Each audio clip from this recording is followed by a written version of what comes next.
Gustong pabuksan ni Justice Secretary Vitaliano Aguirre II sa Anti-Money Laundering Council ang mga bank account ni COMELEC Chairman Andres Bautista.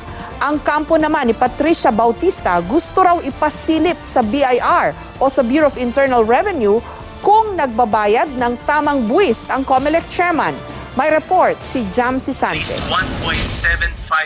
Ang sabi sa GMA News ni Martin Bautista, ang kapatid ni COMELEC Chairman Andres Bautista, magkakahalong pera nila ng kapatid at ng ina ang mga bank deposits na nadiskubre ni Mrs. Patricia Bautista. Kung ganun daw, sabi ni Attorney Lorna Capunan, ang tagapagsalita ni Mrs. Bautista, dapat daw sabihin ng opisyal kung magkano ang parteng kanya at kung deklarado yon sa kanyang salin.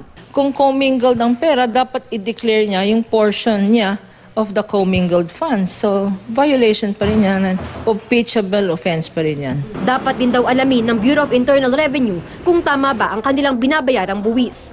Ang real issue na explain ni Chairman is saan galing. At if he's saying it is family, na-declare ba ng family yan sa BIR? His mother is 85. Unwittingly, in-expose niya ang family, his own family. He is now exposing to undeclared wealth and they should be subject to investigation. Nauna nang sinabi ni BIR Commissioner Cesar Dulay na papaimbestigahan niya ang mga alegasyon ni Patricia. Ayon naman kay Justice Secretary Vitaliano Aguirre, bahagi ng direktiba niya sa NBI ang pabuksan sa Anti-Money Laundering Council ang mga bank account ni Bautista.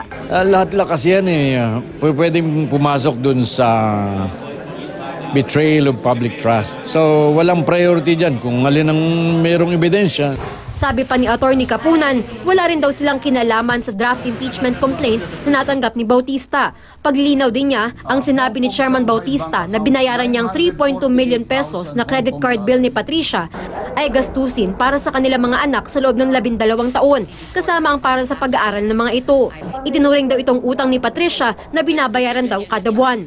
Sinabi ni Chairman Bautista na siya ang nagbayad. Hindi bayad yon, loan yon. Can you imagine the wife borrowing from the husband to pay credit card bills that went to the support of the children? Hindi lang yon. Humihingi pa. Yung bayad na yon, may interest pa. Kung inakusahan ni Chairman Bautista ang asawa ng pangangaliwa, ganito rin ang akusasyon sa kanya ng kampo naman ni Patricia. Well, he admitted that he uses one of the units in Siang to relax, and also kind of admitted na, well, the security guard there, I think, admitted that there were several women and men who go there. Kahapon, nakausap ng GMA News ang ina ni Patricia na si Baby Cruz Vasquez. Natanong siya kung sa kanya ba galing ang isang statement na lumabas sa social media tungkol sa di umano'y opinion niya sa sitwasyon ng kanyang anak at manugang. Pero mariin niya itong itinanggi. Anya, wala siyang inilalabas na statement bilang pagsuporta kanino man. Tumanggi na siya magbigay ng karagdagang pahayag dahil lalala lang daw ang issue na posible para makaapekto sa kanyang mga apo. Jamsi Sante, GMA News.